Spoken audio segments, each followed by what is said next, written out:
Assalamualaikum warahmatullahi wabarakatuh. Nama saya Saudara Madina. Jadi sekarang saya akan mereview buku dari mata kuliah saya, Wawasan Budaya Hutan Tropis Lembap.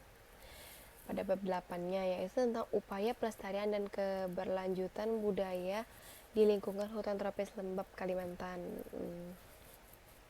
Jadi pada bab ini kita akan membahas tentang pelestarian dan kelestarian budaya di lingkungan hutan tropis Lembap Kalimantan.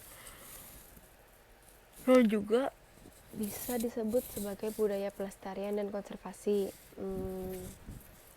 Jadi Kalimantan itu menghadapi banyak dinamika dan tantangan dalam upayanya melindungi dan memelihara budaya hutan tropis.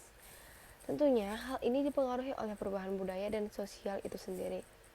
Antroposentrisme dan modernitas merupakan determinan perubahan budaya di lingkungan hutan tropis Kalimantan, hutan tropis Lembap Kalimantan.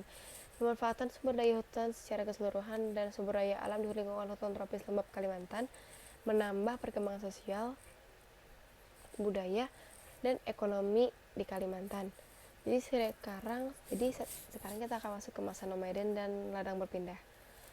Jadi hingga saat ini adat istiadat nomaden dan ladang berpindah telah terjadi dari sebelum masa prakolonial hingga saat ini. Namun dalam masyarakat saat ini transfer nomaden dan ladang berpindah di Provinsi Kalimantan relatif kecil, apalagi cara hidup para perantau.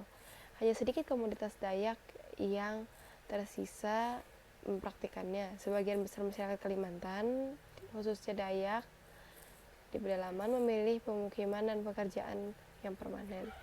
Jadi sekarang kita akan masuk ke era pertambangan minyak dan batu bara. Era ini dimulai pada era kolonial di Kalimantan Timur.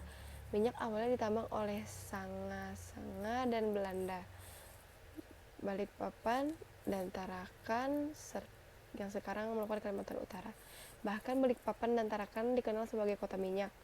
Artinya, kota Balikpapan dan Tarakan mampu tumbuh dan berkembang berkat aktivitas penambangan minyak sampai sekarang. Itu adalah minyak pada masa penjajahan Belanda dan Jepang. Berikutnya era industri kayu, banjir kap, dan pemanfaatan hasil hutan.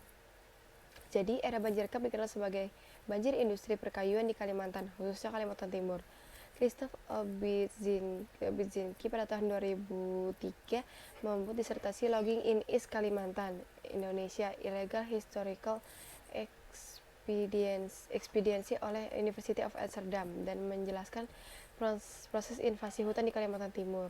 Karena banyaknya kegiatan dan waktu yang dapat mengikis sumber daya hutan Kalimantan, pemerintah menyerukan reboisasi dan Kaltim Go Green sebagai rencana Pemprov Kalimantan Timur. Dari sekian banyaknya rencana pelestarian alam Kalimantan, ternyata kearifan lokal dan kearifan lingkungan masyarakat Kalimantan terbukti dapat melindungi alam Kalimantan. Sayangnya cara masyarakat lokal khususnya masyarakat Dayak dalam memanfaatkan sumber daya alam di lingkungan hutan tropis Lembap Kalimantan belum banyak diadopsi oleh pihak luar yang cenderung memanfaatkan sumber daya alam di Kalimantan. Padahal masyarakat Dayak, khususnya Dayak Kenya di Kalimantan Timur, di timur dan utara Kalimantan, memiliki sejarah ratusan tahun dan hidup berdampingan dengan Kalimantan di alam.